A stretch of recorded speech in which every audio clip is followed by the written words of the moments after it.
বাংলাদেশে স্থিতিশীল পরিবেশ দেখতে চায় চীনা কমিউনিস্ট পার্টি। ধোঁয়াশা না ছড়িয়ে দ্রুত নির্বাচন দিয়ে দেশ ও গণতন্ত্র রক্ষার আহ্বান বিএনপির। সংসদ ও রাষ্ট্রপতির মেয়াদ 5 বছর চায় জামায়াত। এক ব্যক্তি দুইবারের বেশি প্রধানমন্ত্রী নয়, পিআর পদ্ধতিতে নির্বাচনের আহ্বান।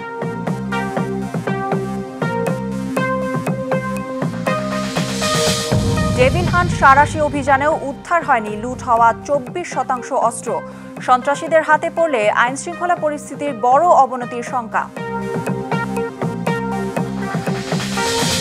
কাশ্মীরের সন্ত্রাসী কাণ্ডে নতুন করে বৈরী অবস্থানে ভারত পাকিস্তান। প্রতিবেশী বাংলাদেশকে দায়িত্বশীল ভূমিকা পালনের তাগিদ বিশ্লেষকদের।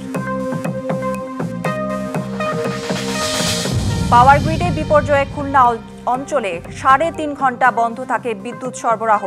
গ্রীষ্মে নিরবচ্ছিন্ন বিদ্যুৎ পাওয়া অনিশ্চিত, জানালেন উপদেষ্টা।